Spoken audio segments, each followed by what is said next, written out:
Hello, welcome to Mornings at the Allotment. It's the 11th of May today, and I've finally taken you back to the plot for the May 2022 plot tour.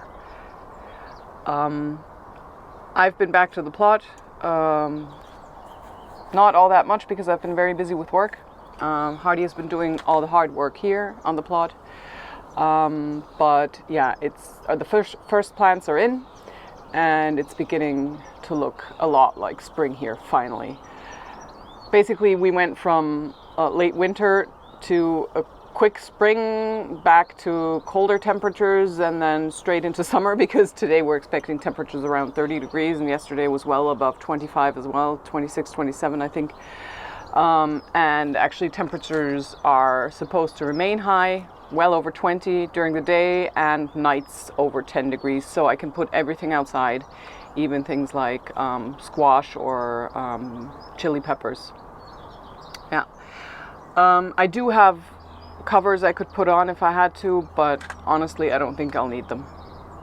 Our average last frost date is already passed for, well, a couple of days at least. So yeah, we're back here, and I'm just going to grab the camera and walk you through the plot to show you what's been going on here. And I'll see you back here in a bit.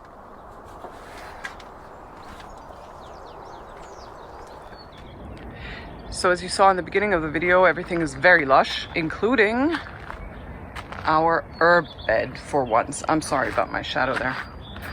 You're going to be seeing quite a bit of that, I fear. Yes, we have the fennel in the front. That is from last year. We just left it and it regrew. And I'm going to be cutting back and harvesting some of that lemon balm to make space for the plants that are underneath. Same with the thyme, just because we need more thyme. And we've already had a huge harvest, or rather it was a cut back of the sage. So we harvested about a third of this, cut right back into the wood to try to stop it from growing to the left, because we like to keep these stones back there in the sun. Can you see why? Yeah. She sits there all day if the weather's nice. Sometimes she's joined by a male. The male are green, and I haven't seen any babies this year so far, but they have this spot that they like in the compost pile. That's our weedy compost pile, and then they have another spot at the other end of the garden. Yeah, so we watch those. Yeah, so as I said, we cut back the sage here to open up the space in the back. Oh, look, there's a second one. See that here? So, can't get close enough without my shadow in the picture. Yeah, so there's a second one here. Yeah, they really like it back here.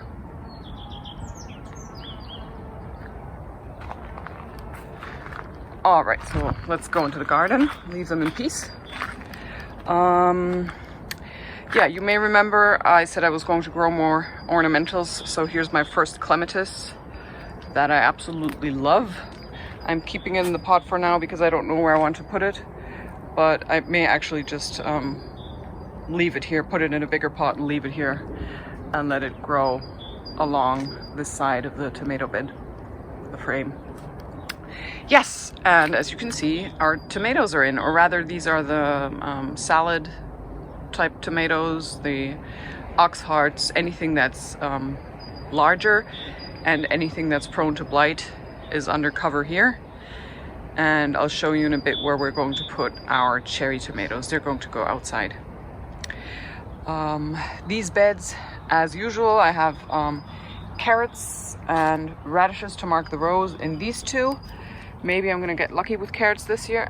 And I have germination. I'm very happy with that.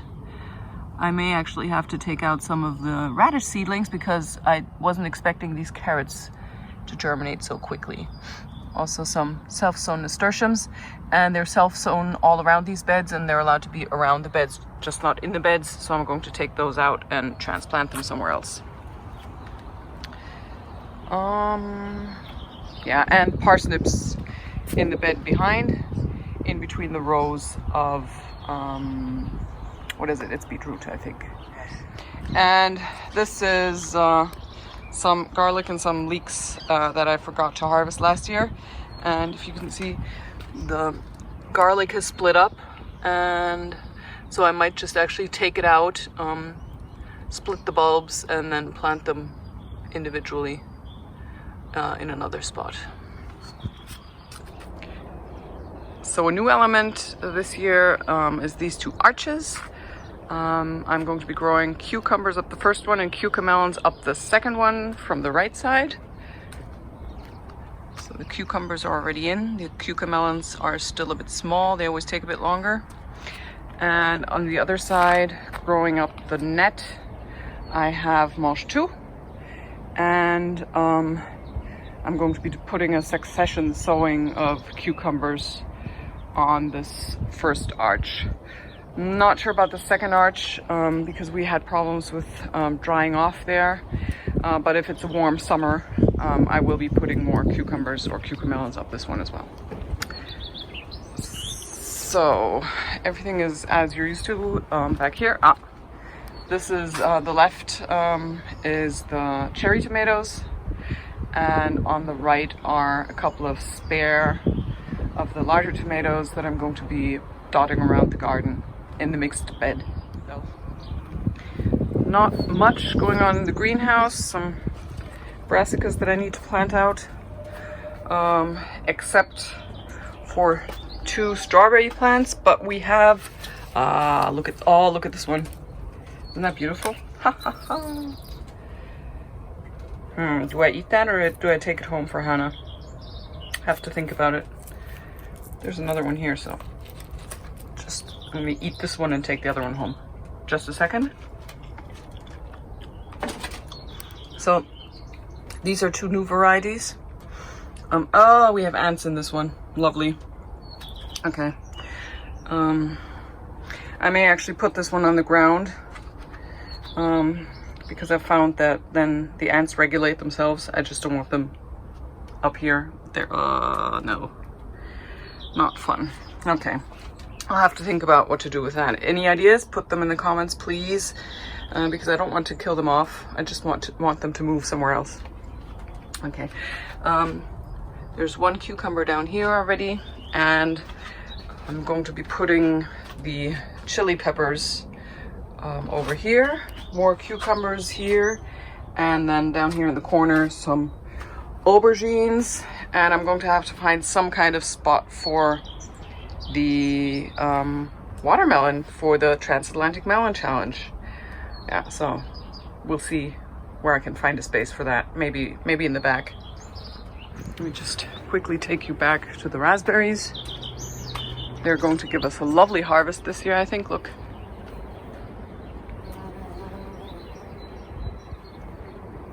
Lots of flowers and fruit forming. And the pollinators are busy.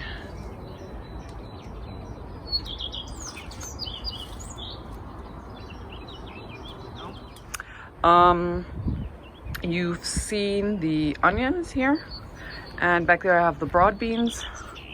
Not too many aphids yet, so and I have seen the first blossoms, so yeah, maybe we'll get a bit of a harvest there. And like last year, I'm going to be putting the squash in there, the winter squash, lining smaller varieties, so probably the mashed potato, and yeah. So I'm going to put one to the left, a second one here where you see the other little metal ring, a third one in the space back there, possibly one here in the front, and then another one to the right. Last year I had 5 in here and that worked out really well, and this year I can spread them a bit further to the right up until this little path leading into the herb bed. So as you can see, we have left the borage in. I'm only going to take it out as I plant it up because the bees are going absolutely crazy. I've also had some of the brassicas in, same reason, the bees love it. We have strawberries covering the ground. We're actually letting them grow as ground cover. And again, as I plant something, I just tear out the strawberries. They tear out easily, and yeah, it's really helped a lot. Remember, we had this awful grassy stuff in there that just kept coming up, and was a real pest. The strawberries have actually really helped, and everywhere where we had the strawberries, so in this bed, we barely had any of the grass. So that's definitely working. And let me just show you what's going to go in there. I have another ruby red, I think, sage, and some lemon thyme, and a few, I think I'm going to show you once I have it planted up. So a couple more plants, decorative as well as food, herbs mainly, that are going to go in this bed, and then I'm going to interplant with brassicas and tomatoes. And I'm going to be putting cucumbers back there where I had them last year on that trellis, and the sweet peas are going to go up that green trellis, I think. They're just about ready to go out now. Some leeks left that really need to get harvested ASAP. So I'm going to have to figure out, we don't have freezer space, so I'm going to have to figure something else out. This rhubarb, which wasn't doing well at all because there were other plants growing around it, Hardy took it out, dug up the other plants and replanted it. He also split it, and this is the result. So this is going on the compost pile. I could try to save it, but honestly, yeah, it doesn't look too great. Actually, maybe I'll just plant it into the compost pile and see what it does. There. Okay. Let me just put it here, and I'll water that in a minute. Okay. This is our other rhubarb. That's also looking good. Yeah, we've harvested from that as well. Okay, yeah, this is where I'm going to be putting the cucumbers, 3 on each side. And we have the blackberries growing here. Logan, sorry I had to turn you around. There's a plot neighbor who doesn't want to be on film. Yeah. And our line of trees, they've all taken really well. They all flowered, and I've seen a couple of fruit even on them. I'm not expecting a harvest from them this year, but yeah, well, except from the big ones here.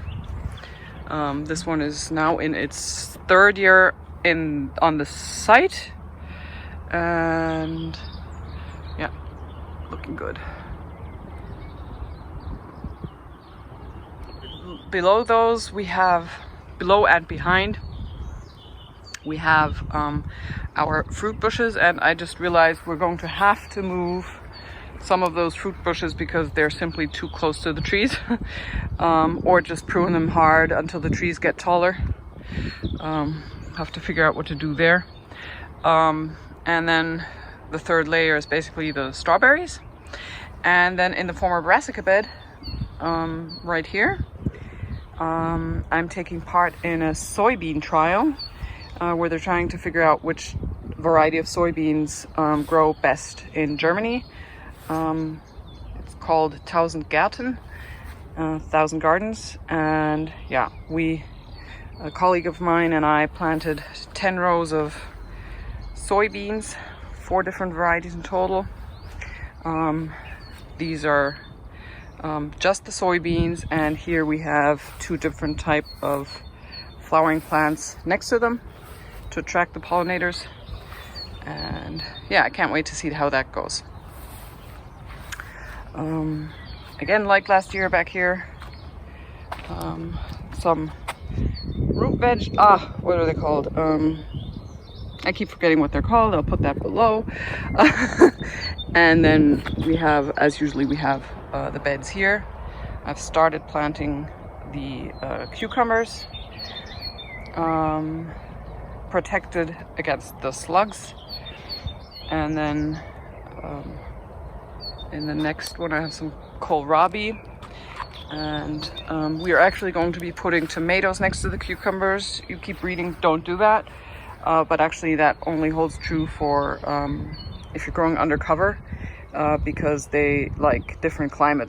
So if you have them in a greenhouse, it's hard to get them both to have optimum growing conditions.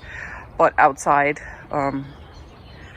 it's basically up to nature anyway. So we put them next to each other.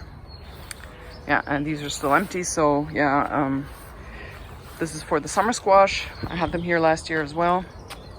Summer squash and aubergines and peppers. So that's going to go in here. Cheers. Yeah, so and we have our container growing space here. We've put down cardboard because we want to make this into a regular bed, but for now we just have the cardboard and are putting our containers on it. All right, so that took a bit longer than expected, but it was lovely chatting with the two plot neighbors whom I don't see regularly simply because they come in the mornings, and ever since I started my new job in August, I've been coming in the afternoons or on weekends. We used to spend lots of mornings chatting here last year. Yeah, one more thing I'm going to do today is I'm going to label the cherry tomatoes and put them out in the bed so Hardy can plant them when he gets there in the afternoon.